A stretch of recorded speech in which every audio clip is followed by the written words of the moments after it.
بسم الله الرحمن الرحيم. السلام علیکم ورحمۃ اللہ وبرکاتہ۔ الحمد للہ وکفى وسلام علی عباده الذین اصطفى۔ اما بعد، حاضرین و ناظرین، یہ درس نمبر 2315 اور آج سورۃ الانشقاق کی 6 آیتوں کی تلاوت تشریف ہے۔ آیت نمبر 16 تا 21، 16 to 25۔ اعوذ باللہ من الشیطان الرجیم، بسم اللہ الرحمن الرحیم۔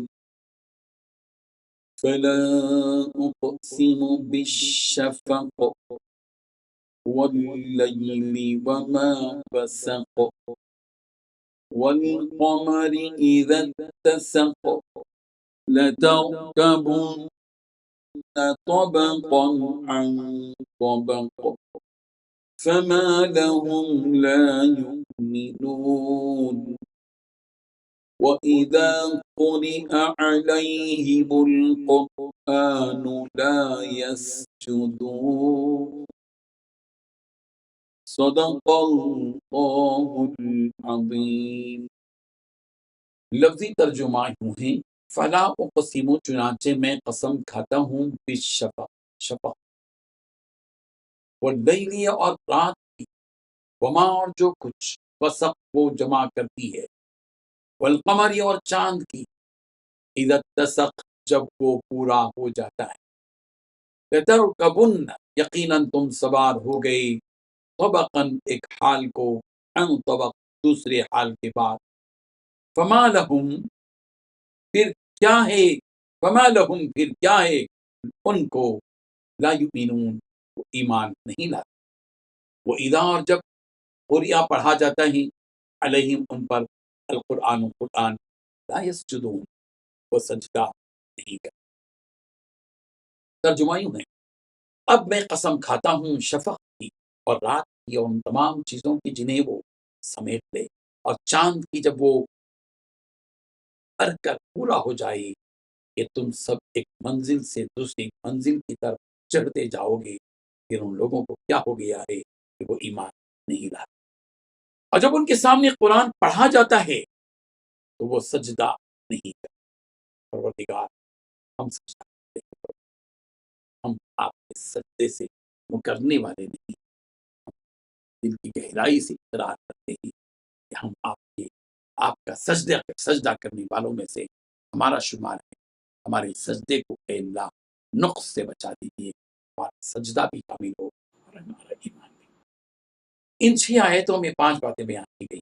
پہلی بات، میں قسم کھاتا ہوں شفق، رات، اور ان چیزوں کی جنہیں وہ سمیٹ۔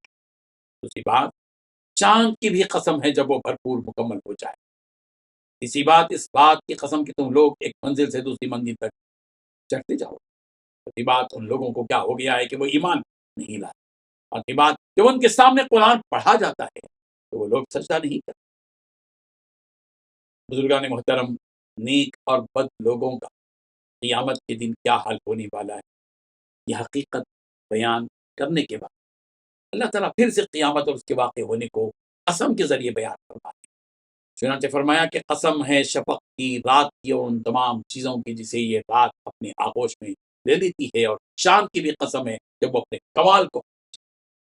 اس آیت میں شفق سے مراد جمہور کے قول کے مطابق وہ سرخی اور ڈالی ہے جو سورج کے غروب ہونے کے وقت سے عشاء کے وقت تک باقی رہے۔ لہذا اس شفق کی قسم کھا کر یہ بتانا مقصود ہے کہ جس طرح مغرب اور عشاء کے درمیان وقفہ بہت کم ہوتا ہے، اسی طرح تمہاری زندگی اور موت کا وقفہ بھی کم ہے۔ اس لیے اس کم وقت میں تم جتنا کچھ اپنی آخرت کے لیے جمع کر سکتے ہو جمع کر لو، اور اس مختصر سے وقت کو بیکار مشغلوں میں نہ لگاؤ۔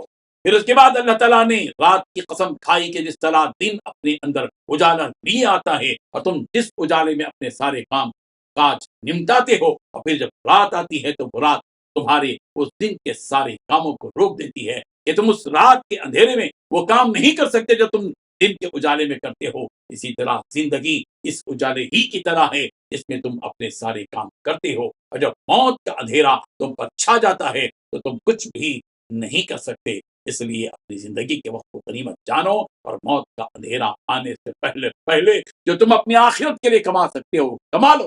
اس کے بعد پھر کبھی تمہیں موقع نہیں ملے گا۔ اس کے بعد اللہ تعالیٰ نے چاند کی قسم کھائی کہ جب وہ پورا اور مکمل ہو جائے، یعنی 14ویں رات کا چاند، جس طرح یہ چاند 14ویں رات کا گھومتے گھومتے ایک دن مکمل ہو جاتا ہے، تو تمہاری زندگی بھی ایک دن ایسے ہی مکمل ہو جائے گی۔ اسی کو اگلی آیت میں جواب قسم کے طور پر رب ذوالجلال نے ارشاد فرمایا، لَتَرْكَبُنَّ طَبَقًا عَنْ طَبَقٍ، ان کی طرح تم بھی اپنی ایک منزل کو چھوڑ کر دوسری منزل پر آ ہی جاتے ہو، یعنی بچپن، جوانی، بڑھاپا، آخر میں موت۔ اس حقیقت کو جاننے کے بعد بھی کچھ لوگ ایسے ہیں جو اللہ اور آخرت کے دن پر ایمان ہی نہیں لاتے، اور جب ان کے سامنے اللہ تعالیٰ کا یہ پاک کلام پڑھا جاتا ہے تو اس کی تعظیم میں اپنے سر کو جھکا کر سجدہ ریز نہیں ہوتے۔ آخر وہ لوگ ایسا کیوں کرتے ہیں؟ کیا انہیں وہ باتیں سمجھ میں نہیں آتی جو اللہ تعالیٰ نے ان کے سامنے واضح طور پر بیان فرمائی ہیں؟ انہیں یہ باتیں سمجھ میں تو آتی ہیں، لیکن عناد اور سرکشی کی وجہ سے یہ لوگ اس کا انکار کرتے ہیں۔ مگر اے پروردگار، ہم آپ کے مومن بندے ہیں، ہم ماننے والے ہیں، آپ کے سامنے اپنی بلند پیشانی کو جھکانے والے ہیں، اپنے سر کو جھکانے والے ہیں، اور اپنے آپ کو آپ کے سامنے جھکا دینے والے ہیں۔ ہم رکوع بھی کرتے ہیں پروردگار، ہم قیام بھی کرتے ہیں پروردگار، ہم آپ کی تسبیح بیان کرتے ہیں پروردگار، ہم آپ کی تعریف بیان کرتے ہیں پروردگار، ہم آپ کے سامنے رکوع بھی کرتے ہیں اور سجدہ بھی کرتے ہیں اور قعدہ بھی کرتے ہیں۔ ہر حالت میں آپ کی عبادت کر کے بتاتے ہیں کہ پروردگار، ہم آپ کے بندے ہیں، مومن بندے ہیں، کچھ گناہ ہو جاتے ہیں، پروردگار اپنے فضل سے معاف کر دیجیے۔ ایمان تو رکھتے ہیں، توحید کو جانے نہیں دیں گے، ایمان رکھتے ہیں، اس ایمان کو جانے نہیں دیں گے پروردگار۔ کچھ اعمال جو غلط ہو گئے پروردگار معافی تو آپ ہی فرماتے ہیں۔ آپ نے اعلان کیا ہے پروردگار، نبی عبادی انی انا الغفور الرحیم، میرے بندوں کو بتلا دو کہ میں معاف کرنے والا رب ہوں۔ آپ معاف کرنے والے، عیبوں کی پردہ پوشی کرنے والے، عیبوں کو چھپانے والے، اور بندے کی بھیک مانگنے کو پسند کرنے والے، اور اس سے ناراض ہونے والے جو آپ سے نہیں مانگتا۔ ہم تو بھکاری ہیں، مانگتے ہیں آپ سے عافیت، بھلائی، خوبی، نفع، عروج، کامیابی، نفع، ہر چیز آپ سے مانگتے ہیں۔ اے پروردگار، اپنے فضل و کرم سے کامیابی عطا فرما۔ وآخر دعوانا ان الحمد للہ رب العالمین۔ ڈیلی درس قرآن کو سبسکرائب کیجئے، اپنے تاثرات اور مشورے ارسال کیجئے، اور اپنے متعلقین کا گروپ بنا کر انہیں روزانہ درس قرآن بھیجئے اور اجر و ثواب پائیے۔ جزاکم اللہ خیر۔